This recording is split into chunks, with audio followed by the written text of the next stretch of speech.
बहुत बुरी तरीके से गुस्से में आए नेतन्याहू, तुर्की को ले डूबेगी एर्दोगान की एक गलती। गुस्साए नेतन्याहू का गुप्त आदेश लीक, भारत भी क्यों रह गया दंग। दुनिया को सता रहा था जिस बात का डर, वही हुआ। नेतन्याहू ने भी अपना दांव चल दिया। एर्दोगान ने अपने पैरों पर मारी कुल्हाड़ी। नेतन्याहू बोले अब भुगतना ही होगा।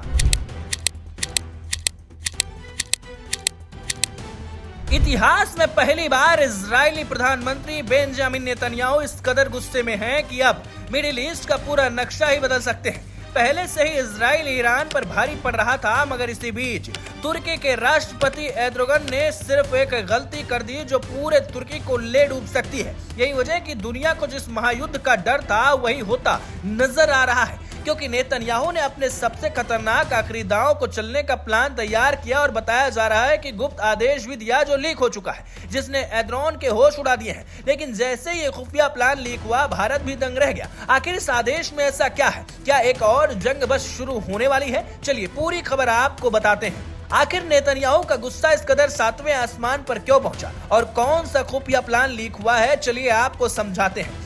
दरअसल यरूशलेम पोस्ट की एक बेहद चौंकाने वाली रिपोर्ट सामने आई है। तुर्की के एक बड़े खोजी पत्रकार ने तुर्की के काले कारनामों का पर्दाफाश करने का दावा किया है। उन्होंने एक ऐसा दस्तावेज लीक कर दिया जिसने इजराइल को हिलाकर रख दिया है। इस रिपोर्ट में साफ दावा किया गया कि तुर्की के राष्ट्रपति एर्दोगान पिछले कुछ समय से अपनी सेना को और अधिक आधुनिक बना रहे, नए नए घातक हथियार और मिसाइलें बना रहे। उसका असली निशाना कोई गलत संगठन नहीं बल्कि खुद इजराइल है। दावा है कि तुर्की चुपके चुपके इजराइल के खिलाफ एक बहुत बड़े युद्ध की तैयारी कर रहा है और इसी को रोकने के लिए नेतन्याहू ने अपना वो गुप्त आदेश जारी कर दिया।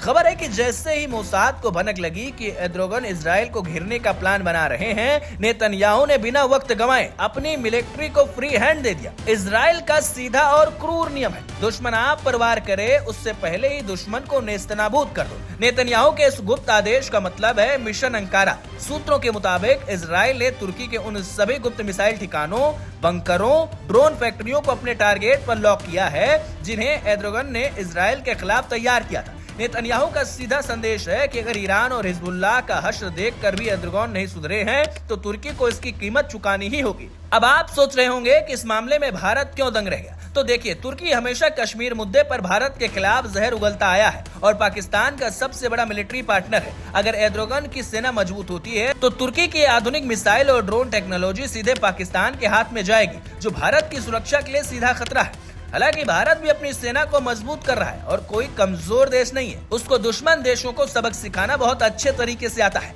अब देखना यह है कि क्या एर्दोगान की इजराइल के खिलाफ वाली जिद खुद तुर्की की बर्बादी का कारण बनेगी या फिर नेतन्याहू का यह गुप्त आदेश सच में लागू हो जाएगा। रक्षा विशेषज्ञों का मानना है कि भले ही ये देश सीधे ना भिड़े, लेकिन पर्दे के पीछे का ये प्रॉक्सी वार पूरी दुनिया की अर्थव्यवस्था को हिलाकर रख देगा। वैसे इस मामले पर आपको क्या लगता है? अगर तुर्की और इजराइल में सीधी टक्कर हुई तो जीत किसकी होगी और भारत को इस जंग में किसका साथ देना चाहिए? अपनी राय कमेंट कर जरूर बताइएगा।